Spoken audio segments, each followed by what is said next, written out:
네, 오늘 6월 마지막 주일 주 앞에 나온 여러분들에게 하나님의 크신 위로와 은혜와 평강 넘치를 주 이름으로 축복합니다. 우리 한 번 더 이렇게 인사합니다. 평안의 복음을 전하세요. 네, 우리는 복음을 전할 사명인 줄로 믿습니다. 땅까지 일어나 증인이 되라 주님의 명령이죠. 저와 여러분 시간인 대로 교회인 대로 또 여러분 삶 가운데서 평안의 복음을 전하시길 바랍니다. 입으로든 몸으로든 말입니다. 삶을 통해서 말입니다. 매년 6월이 오면 우리가 결코 잊지 말고 기억해야 할 사건이 있습니다. 어떤 사건입니까? 네, 76년에 일어난 6.25입니다. 1950년 6월 25일 새벽 4시경입니다. 한국군이 주말 휴가를 다 떠나서 조용했을 때 그때 그 틈을 타 북한이 기습 남침을 한 한국 전쟁입니다.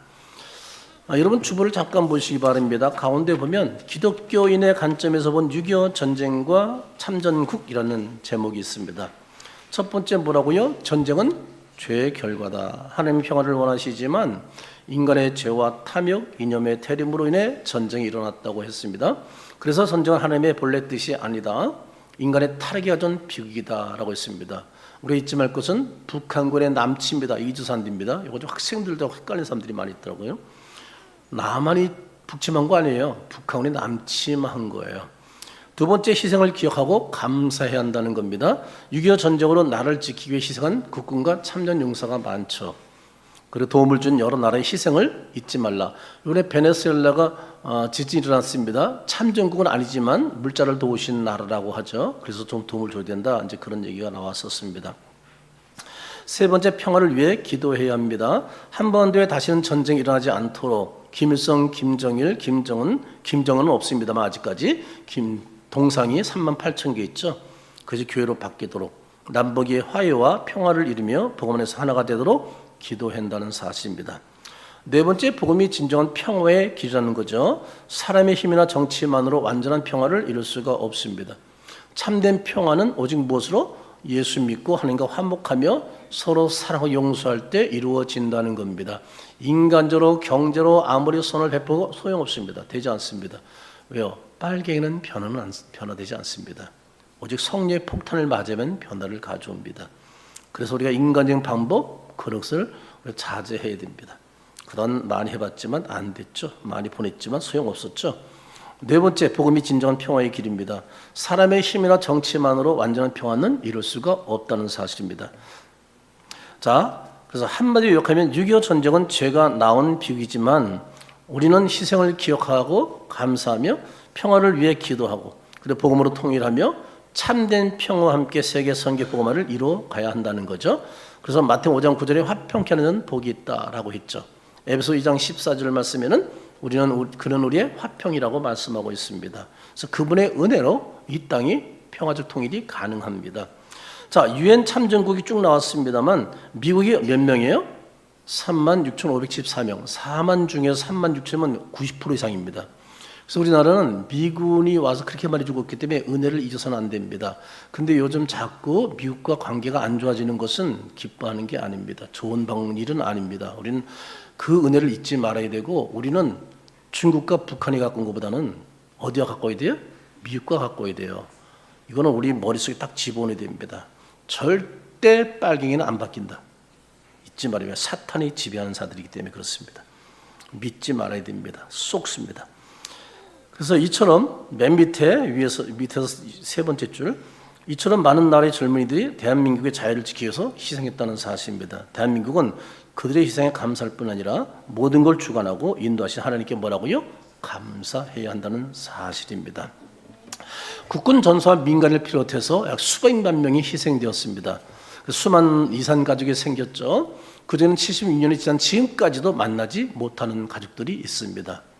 현재 불행하게도 남북은 아직까지 전 세계 유일한 분단 국가로 남아있다는 사실입니다. 저는 어릴 때 38 이북 3면이 강인 경기도 연천군 전국에서 태어나서 거기서 어린 시절을 보냈습니다. 근데 동네에 보면 사람들이 발목이 없는 사람들이 종종 있더라고요. 그래서 왜 그런가 했어요. 나중에 알게 되는데 왜 발목에 손목이 없는지 아세요? 물론 지뢰가 터서 그렇지만은 가난한 사람들이 많았기 때문에 전쟁에 그 당시에 떨어져서 땅속에 파묻힌 탄피를 캐서 그걸 팔아서 생활하는 사람도 있었어요. 근데 친구들도 가지고 어린애들도 쫓아가다가 막 그냥 절대 어린 시절인데 초등학교 때인데 말이죠. 근데 문제는 그 탄피 중에는 불발탄이 있어요. 그래서 캐다가 터져버리는 거야. 그럼 발목이 손목이 나가버리는 거예요. 그래서 이렇게 동네에 이 발목이 없는 사람들이 있었더라고요. 그래도 돈이 되니까 사람들이 위험을 무릅쓰고 간다 안 간다? 간다는 거예요. 그래도요. 위험한 거 알면서도. 왜? 돈이 되니까 말이죠. 저는 어린 시절에 다 폭탄 소리, 포탄 빵! 그 포탄 터트리는 소리 있죠? 장갑 그 포탄 쏘는 소리. 이거 늘 듣고 자랐어요. 밤이고 막 새벽이고 막. 왜냐면 아직도 그냥 전쟁 후에 전방에서 훈련하니까 전방이니까 38 이북이니까 저는 집이. 그러니까 얼마나 많이 포마당이 거기 있었거든. 그리고 우리가 국가에 기증된 것이 우리 땅이 선산이 있거든요. 그게 다 그 38 이북에 있어가지고 휴전선 쪽에 있어가지고 지금 땅을 아직도 찾지 못하고 있습니다. 아무튼 저는 그런 것을 이제 어릴 때부터 보면서 알기 때문에 전쟁에 대해서 굉장히 민감합니다. 그래서 저는 굉장히 조금 그런 부분에서는 좀 보수적입니다. 굉장히 절대 빨갱이는 믿지 말아야 된다. 그래서 나라를 자유민주국가로 잘 지켜야 된다. 절대 공산주의되면 안 된다. 이거 저는 마음속에 확 어릴 때부터 늘 그런 걸 보고 자랐기 때문에 매일 미군 차들 다니면서 막 쫓아다니면서 초콜릿 던져주면 먹고 막 이런 환경에 자랐기 때문에 그렇습니다. 그러니까 늘 어릴 때 그런 위험을 감지하는 속에서 성장했거든요. 그런데 한국 전쟁은 포탄만 남긴 것이 아닙니다. 국민들의 마음속에 상처를 남겼다는 사실입니다. 6.25 전쟁에 남긴 가장 큰 상처는 뭘까요? 경제적 손실인가요? 무너진 건물인가요? 아니죠. 사람과 사람 사이에 깨어진 관계입니다. 지금도 우리 마음속에 김일성, 김정일, 김정은에 대한 3부에 대한 증오가 남아 있습니다. 우리 주적은 북한이 아닙니다. 우리 주적은 북한 주민의 인권을 유리하는 김정은 정권이 있다는 사실입니다. 우리는 북한 주민은 불쌍히 여겨야 돼요.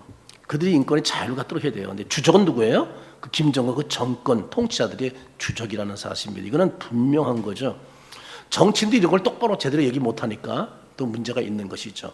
그런데 바로 오늘 본문 말씀에서 더 큰 전쟁에 대해서 말씀하고 있습니다. 어떤 전쟁인가요? 하나님과 인간 사이에 일어난 전쟁입니다. 예수님은 그 전쟁을 끝내시기 위해서 이 세상에 오셨습니다. 그래서 바울은 그가 우리의 화평이신지라라고 선포하고 있습니다. 그럼 우리는 오늘 본 말씀을 통해서 예수님이 어떻게 우리의 화평이 되시는지 우리 함께 살펴보도록 하겠습니다. 첫째, 화평의 예수님은 멀리 있던 우리와 하나님이 가까워지게 하셨습니다. 우리 13절을 같이 읽어보겠습니다. 이제는 전에 멀리 있던 너희가 그리스도 예수 안에서 그리스도의 피로 가까워졌느니라. 유전적인 민족을 갈라놓았습니다. 그러나 죄는 인간을 하나님에게서 갈라놓았습니다. 어떤 것이 더 큰 문제라고 생각이 되나요? 인간의 가장 큰 문제는 민족의 분열 이전에 누구와의 단절? 하나님과의 단절입니다. 무엇이 우리를 하나님께서 멀어지게 했죠? 돈인가요? 실패인가요? 환경인가요? 뭐가요? 죄라는 사실입니다. 죄가 하나님과 우리 사이에 딱 벌어지게 만들었습니다. 죄 때문에 인간은 하나님께서 멀어졌습니다. 그리고 하나님과 원수가 되었습니다. 그러나 살아계신 하나님께서는 우리를 버리지 않으셨습니다. 하나님의 외아들을 십자가에서 피 흘리시게 하심으로 죄인을 하나님께로 돌아오게 해주셨습니다. 우리 청년들은 주보도 안 갖고 기록도 안 해요. 제가 지난번에 예배 갔던 교회는 청년들이 성경도 다 가지고 제가 설교하는 걸 다 받아 적더라고. 깜짝 놀랐어요. 젊은 아이들이. 우리가 목장 예배 여러분 기록도 안 하고 어떻게 목장 예배 드려요? 그렇잖아요. 메모를 해야지 기억이 날 거 아니겠어요? 그래서 여러분들이 습관을 이렇게 하는 게 중요해요. 그리고 듣는 것보다 기록하며 들으면 훨씬 더 기억이 오래 간다는 사실. 이거는 과학적으로 증명된 사실입니다. 자, 하나님은 우리를 버리지 않았습니다. 예수님 피로 죽게 하심을 어떻게 했다고요? 우리 하나님께 벌어오게 해주셨다는 사실입니다. 나의 죄를 씻기는 누구의 피밖에? 예수의 피밖에 없네. 다시 성케하기도 예수의 피밖에 없네. 예수의 흘린 피 나리게 하오니 귀하고 귀하다. 예수의 피밖에 없네. 아멘이죠. 여러분, 우리는 예수의 피로 하나님과 화목하게 됐다는 것을 믿으시기 바랍니다. 너무 15장에 보면 여러분 둘째 아들이 등장하죠. 근데 유산 받고 날아가 버렸죠. 근데 다시 돌아오죠. 근데 그런 아들 아버지가 어떻게 했다고요? 달려가서 안아주었다는 거죠. 참 감동인 장면입니다. 이처럼 하나님께서는 죄로 멀어진 우리를 예수의 피 흘릴 때문에 다시 안아준 것을 믿으시기 바랍니다. 다 품어주셨습니다. 이 일은 우리의 공로가 아닙니다. 전적인 그분의 은혜 덕분이라는 사실입니다. 전쟁이 끝난 뒤에도 많은 가족의 생사를 모른 채 지금 살아가고 있습니다. 이처럼 가족도 찾기 어려운데 하나님은 누굴 찾아왔다고요? 죄인을 먼저 찾아오셨다는 사실입니다. 이것이 바로 복된 소식인 복음입니다. 우리는 나라의 평화보다 우리의 영혼의 평화가 먼저고 더 중요한 줄로 믿습니다. 왜냐하면 하나님과 화평한 사람이 진정한 화평을 누릴 수 있고 다른 사람과도 화평할 수 있기 때문입니다. 그러므로 귀한 여러분, 우리는 예수의 피로 멀리 있던 하나님과 가까워지고 화평된 것을 감사하면서 화평케 하는 자로 살아온 여러분 되기를 주의 이름으로 축복합니다. 두 번째, 화평 예수님은 원수된 담을 허물고 하나 되게 하셨습니다. 14절을 같이 읽어봅니다. 그는 우리의 화평이신지라 돌로 하나를 만드사 원수된 것 곧 중간에 막힌 담을 자기 육체로 하시고 6.25 전쟁은 하나의 민족을 둘로 나눠버렸습니다. 분단은 단순히 군사 분계선만 있는 게 아닙니다. 저는 어린 시절 그리고 부모님이 돌아가시기 전까지는 고향을 다녀오잖아요. 그러면 한탄강 건너기 전에 딱 한탄강에서 우리 집까지 3km인데 거기선 38선 딱 돌이 새겨져 있습니다. 전 지나갈 때 38선을 보고 자랐어요. 그래서 우리 민족의 그 뼈아픈 아픔, 저는 전쟁을 경험하지 않았지만 제 가슴속에 남아있어요. 그럼 늘 저는 어릴 때부터 뭘 듣고 들었다고요? 포탄 소리, 지겨울 정도로 그 소리 얼마나 커요. 깜짝깜짝 놀랐거든요, 어린 시절에. 막 뭐 때나 막 쏴대니까 말이죠. 그 당시엔 그땐 군인들 하는 거 누가 감히 뭐라고 그랬어요. 언제 전쟁이 또 날지 모르니까 늘 그걸 자꾸 듣고 자랐거든요. 그러니까 저는 마음속에는 그 전쟁에 대한 경험은 없지만 두려움은 안고 어릴 때부터 자랐어요. 그러면 38선 늘 다니면서 우리 집이 휴전선 이남인데 38선 이북이야. 아주 특이한 자리입니다. 우리는 휴전 이남인데 38 이북이에요. 어디는 휴전 이북이면서 38 이북일 때도 있거든요. 휴전선이 이렇게 그어진 거 이렇게 올라가면서. 그래서 거기 살아서 늘 궁금했어. 그런 것들이 많이. 근데 아무튼 바울은 말합니다. 군사 분계선만 아니라 미움과 불신의 담도 세워져 있었는데 바울이 뭐라 그래요? 예수님은 중간에 막힌 담을 뭐라고요? 자기 육체로 허무셨대. 할렐루야죠. 그러나 예수님은 말이죠, 이 놀란 일을 통해서 유대인과 이방인들이 가깝지 않은 걸 하나 되겠어요. 여러분, 그 당시 유대인들은요 얼마나 강인, 이방인들이요 예배 자리 들어오지도 못하겠습니다. 그리고 같이 음식도 먹지 않았습니다. 같은 민족으로 인정도 하지 않았습니다. 이방인 중에는 사마리안도 있거든요. 사람 취급도 안 했다는 사실입니다. 그 얼마나 가슴이 그들이 아팠겠어요. 그러나 예수님은 십자가에서 죽음으로 그 막힌 담을 허물어 버리셨어요. 십자가로 뭐가 됐다고요? 화평의 다리가 되어주셨다는 사실입니다. 마태복음 27장 50절 이하를 좀 보시기 바랍니다. 예수께서 다시 크게 소리 지르고 영원히 떠나가실 때 이에 어떤 일이 벌어졌다고요? 성수님, 어려부터 누가 찢었다는 거예요? 네, 사람이 찢은 게 아니죠. 사람이 찢으면 밑에서 찢어야죠. 그렇죠? 근데 위로부터 찢어져 내려왔어요. 예수님께서 십자가에 운명하실 때 성소 위장이 하나님이 찢어버리기 위해서 쫙 찢어져 내려왔다는 거예요. 하나님이 왜 찢었을까요? 이걸 왜 찢으신 거예요? 하나님은 예수님을 통해서만 하나님께로 나올 수 있다는 것. 그래서 그 담을, 막힌 담을 없애버린 사건이거든요. 우리가 나가지 못하고 딱 막아둔 그 담 찢어버린 거예요, 하나님이. 그래서 우리는 예수의 이름으로 하나님께 언제든지 나아갈 수 있다. 아멘이죠? 그러니까 이런 특권을 가진 우리가 기도하지 않으면 바보죠? 멍텅그리죠? 왜요? 마음껏 나갈 수 있는 길을 열어주는데 이런 자가 예배를 잘 안 드리면 바보죠? 마음껏 예배할 수 있도록 하나님이 길을 열어주셨는데 예전에는 꼭 누구를 통해서만 했어요. 근데 지금은 직접 나갈 수 있잖아. 집에서도 예배 드릴 수 있고 그렇잖아요. 가정에서도 기도할 수 있고 얼마나 좋아. 어디서나 나갈 수 있잖아요. 이런 특권이 저와 여러분에게 있게 된 줄로 믿습니다. 그래서 이것이 뭐라고요? 그래서 복된 소식인 복음입니다. 혹시 우리에게도 담이 있지 않나요? 가족의 담, 교회의 담, 세대의 담, 이념의 담, 지역의 담, 이 세상이 참 유난히 그런 게 많죠. 근데 예수님은 그 담을 허무신다는 사실입니다. 예수 안에서는 그런 게 없잖아. 우리 교회에서는 그런 게 없잖아요. 여긴 정치 이념도 없잖아요. 교회 안에서는요. 누가 누구 뭐 전라도 경상도 그런 담이 없잖아요. 예수 안에서 그래야 돼요. 어떤 교회는 경상도만 모이고 어떤 교회는 전라도만 모인대요. 어떤 교회는 좌파 모이고 어떤 우파 모인대요. 얼마나 웃기는 거예요. 예수님이 담을 다 없애버렸는데 말이죠. 사람들이 그 담을 만드는 거예요.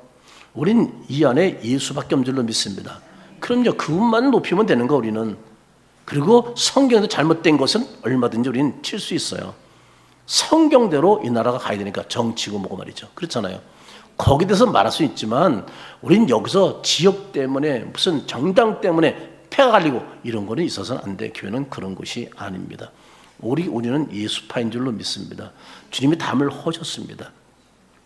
오늘 본문의 저자인 바울을 제자들이 경계하고 만나지 않을 때 그 담을 헐고 화평의 다리가 되어준 사람이 있었으니 누구예요? 누구? 제가 예수 같으면 지금 질문하겠어요. 지금 이게 설명하고 짧게 얘기해서 좀 이해를 못 하시는 것 같다. 사도 바울이 핍박자가 됐다가 변화되어서 사도가 됐을 때 제자들이 그를 만나주지 않잖아요. 꺼렸잖아요. 왜 그렇다고요? 과거에 사울로 알고 있으니까. 근데 그 다리를 놓아준 사람이 누구였다고요? 이제 이해가 됐죠? 누가 친구가 됐죠? 그럼요, 바나바야. 귀한 여러분, 우리도 다른 사람에게 이런 화평의 다리가 되어주시기를 제 이름으로 축복합니다. 축복합니다. 요셉은 자신을 팔아넘긴 형들을 용서했습니다. 형들은 뒤로 떨었지만 요셉은 말합니다. 창세기 50장 20절부터 같이 읽어보겠습니다. 당신들은 나를 하나님은 그것을 손으로 멈추사 오늘과 같이 많은 백성의 생명을 구원하게 하시나니 당신들은 두려워하지 마소서. 내가 당신들과 당신들의 자녀를 하고 그들을 강건한 말로 위로하였더라. 요셉은 형들의 죄악을 다 용서했습니다. 그리고 선으로 갚았습니다. 그리고 더 큰 선으로 뭐예요? 당신들 자녀까지 내가 돌보겠다고 했었어요. 책임지겠다고 했습니다. 용서는 하나님의 구원을 이루는 통로입니다. 1950년 한국 전쟁 당시 많은 교회가 무너지고 불탔습니다. 그런데 성도들은 원수를 미워하기보다 사랑과 용서의 복음을 전했다는 사실입니다. 그래서 한국 전쟁 이후 한국 교회가 놀랍게 부흥했습니다. 세계 교회사에서 이런 유례가 없습니다. 그 정도로 부흥했습니다. 근데 그것이 이제는 너무 안타까운 거예요. 그때 그 시를 그린 거예요. 사랑의 하나님께서는 전쟁의 상처 속에서도 복음의 기적을 이루셨어요. 근데 지금 우리가 다 까먹고 있잖아요. 한국교회가 전도도 안 하잖아요. 혹시 우린 예수님께서 허무신 담을 다시 쌓지는 않은가요? 혹시 우리 주변에 막힌 담이나 아직도 용서하지 못하는 사람이 우리 가운데 있지는 않은가요? 근데 그 사람들이 바로 내 가까운 부모와 자녀 사이 아닌가요? 부부 사이 아닌가 말이죠. 가까운 이웃, 친구 사이는 아닌지 모르겠어요. 아니, 형제 사이인가요? 교인 사이도 아닌가요 말이죠. 관계담을 쌓고 있는 사람들이. 그렇다면 얼마나 안타까운 일일까요? 귀한 여러분, 우리는 누굴 닮자고요? 예수 닮아. 아멘이죠? 사랑과 용서를 실천함으로 원수됨을 허물고, 아멘이죠? 하늘에 화평의 사람이 되기를 제 이름으로 축복합니다. 축복합니다. 축복합니다. 축복합니다. 왜요? 한 사람이 날 안 봐서 지금 그랬어. 세 번째, 화평의 예수님은 우리에게 평안의 복음을 전하게 하였습니다. 자, 17절 18절을 같이 읽어보겠습니다. 또 오셔서 먼 데 있는 너에게 평안을 전하시고 가까운 데 있는 자들에게 평안을 전하셨으니 이는 그런 말미암아 우리들이 한 성령 안에서 아버지께 나감을 얻게 하려 하십니다. 예수는 평안의 복음을 전하셨습니다. 오늘 한국교회가 존재하는 이유 중에 하나는 복음의 헌신입니다. 예수님이 십자가를 지시고 성령은 우리를 하나님께로 인도해 주십니다. 오늘날 우리에게 필요한 것은 1차적으로 전쟁이 없는 것이기도 하지만 그보다 먼저 예수님 안에서 평안을 누리는 겁니다. 예수님 안에 있는 평안이 우리 안에 거할 때 가정이 살아납니다. 교회가 살아납니다. 나라, 민족이 살아납니다. 그리고 소망이 넘치게 됩니다. 6.25 전쟁 당시 선교사들, 군목들, 그리고 이루어오는 성들이 죽음을 무릅쓰고 복음을 전했습니다. 대단한 일이죠. 고아들을 돌보고 예배를 드리면서 피난민들에게 위험 속에서도 빵을 나눠드리면서 말이죠. 예수님만이 소망입니다 라고 그들이 외쳤거든요. 한국교회는 전쟁의 한복판에서도 전도를 멈추지 않았다는 사실입니다. 세상에 주는 평화는 잠시뿐이지만 여러분, 예수님이 주시는 평화가 영원한 평화인 줄로 믿습니다. 마가복음 4장에 보면 갈릴리 바다에서 큰 풍랑이 막 일어나서 난리가 났죠. 근데 예수님이 어떻게 했어요? 배 뒤에 주무시고 계셨죠. 그러니까 선생님, 우리가 죽게 된 것을 돌보지 않았습니까? 라고 얘기하죠. 그때 그 말을 예수님께서 뭐라고 그랬다고요? 마가복음 4장 39절을 같이 읽어보겠습니다. 아니 39절, 30 이미 지나갔어요. 39절입니다. 다 같이 읽습니다. 예수께서 깨어 바람을 끄시며 바다더러 이르시되 잠잠하라 고요하라 하시니 바람이 그치고 아주 잔잔하여지더라. 그러니까 여러분, 예수는 바다의 풍랑보다 크신 분인 것을 믿으시기 바랍니다. 나라의 위기보다 크신 분이 예수인 것을 믿으시기 바랍니다. 우리가 알다시피 독일은 동서도로 분단되었다가 1990년에 통일되었습니다. 많은 사람들이 정치 이야기를 하지만 독일 교회들은 오랫동안 통일을 위해서 기도했습니다. 제가 오늘 좀 자리를 한번 그걸 확인하느라고 좀 한번 살펴봤어요. 그랬더니 라이프치히에 있는 성 니콜라이 교회가 나오는데 거기서 1989년 매년 월요일마다 월요 평화 기도회를 열었다고 기록이 있더라고요. 그 일과 사람들은 기도가 베를린 장벽을 무너뜨리는 힘이 되었다고 말합니다. 기도는 하나님의 손길을 움직이는 능력이다.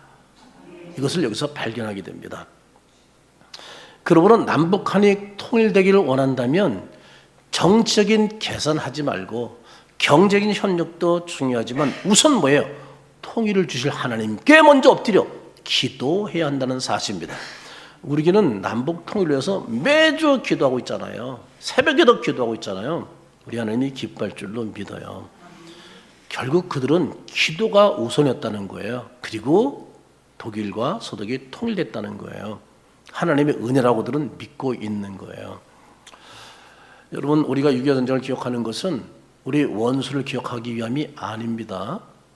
저는 걸 때려 죽게 돼. 우리 그런 마음 갖고 있으면 안 돼요. 그건 하나님이 기뻐하지 않죠.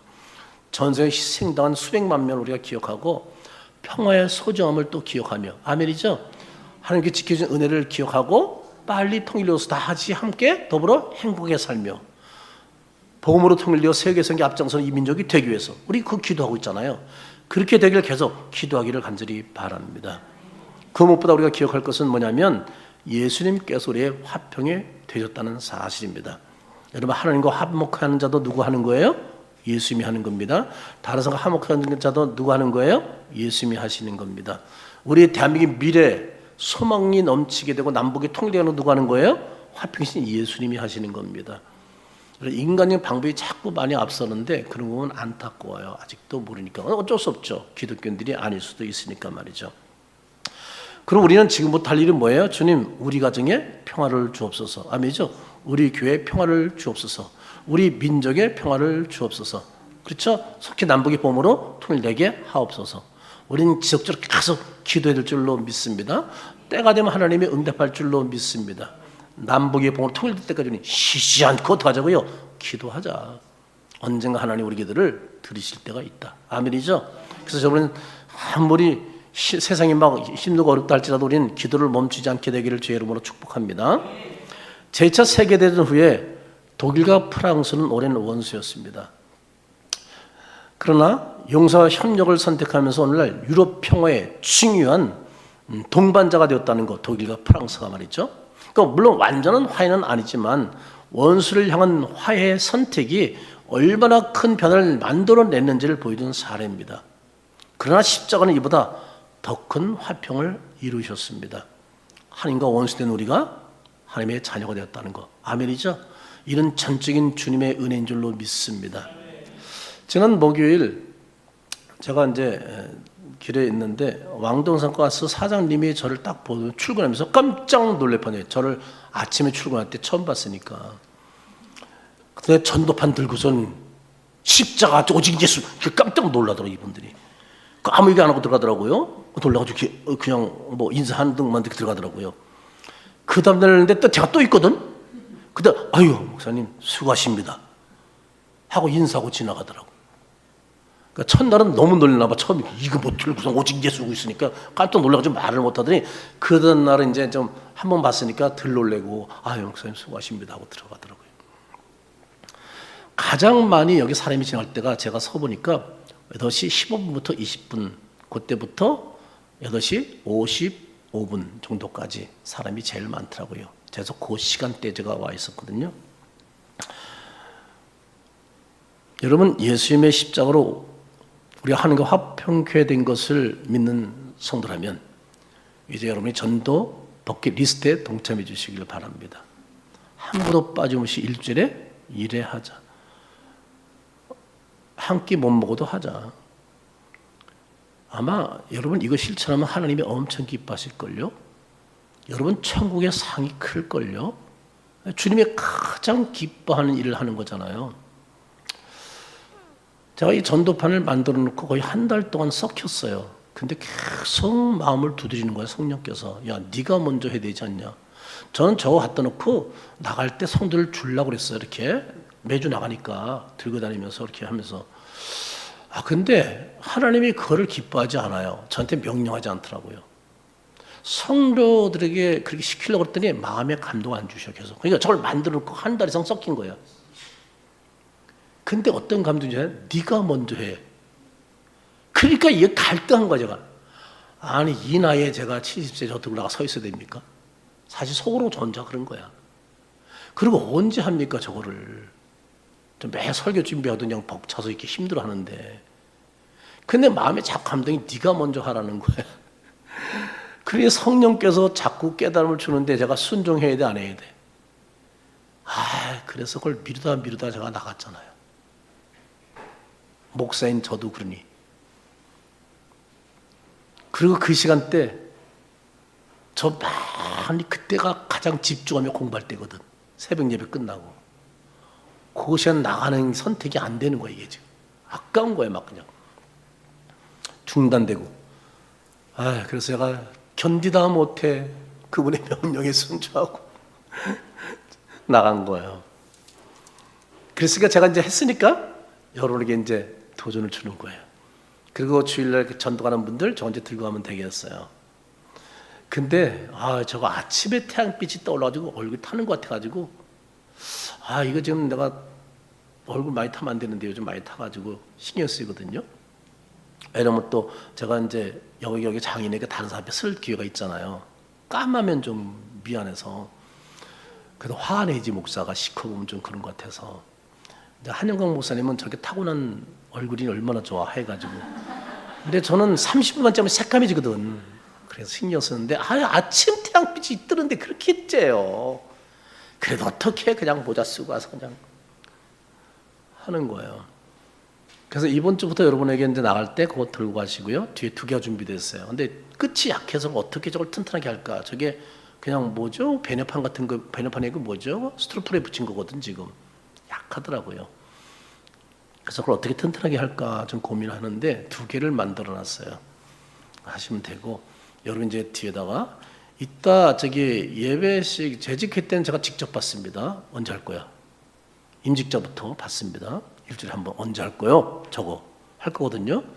그러니까 우리 청년들은 재직회 참석 안 하니까 이거 살았다 하지 말고 여러분도 좀 하나님이 얼마나 기뻐하는지 뭐 청년들은 본인이 경험하기까지는 모르겠지만 목사님 이렇게 얘기해도 왜 저 얘기하나 하는 사람도 있겠지만 아무튼 때가 되면 언젠가 깨달을 때가 있다고 믿고 얘기하는 거예요. 그래서 제가 또 재직회 때는 제가 또 다른 전도하는 것들을 직접 한 번도 해본 적이 없지만 제가 시연해서 보여드릴 겁니다. 우리가 앞으로 이런 전도할 건데 이렇게 하십시오라고 알려줄 겁니다. 그리고 거기에 대한 것을 준비하도록 할 겁니다. 그러니까 저도 처음 하는 거예요. 그러니까 여러분들 같이 우리가 한번 그러니까 이제 올해부터 내년부터는 전부표가 전도로 바뀝니다. 사랑에서 바뀝니다. 전도로. 그래서 전도에 목숨 걸자로 나갑니다. 결국 하나님이 가장 기뻐하는 게 이거니까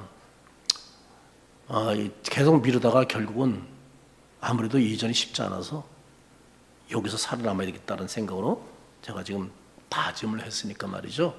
우리 함께 교회를 예전보다 이상으로 지금 우리가 2배 이상 줄었잖아요. 이상으로 한번 노력해 보자고요. 하나님이 기적을 일으킬 줄로 믿어요. 교회 여러분, 하나님이 가장 기뻐하는 것은 영혼권인 줄로 믿습니다.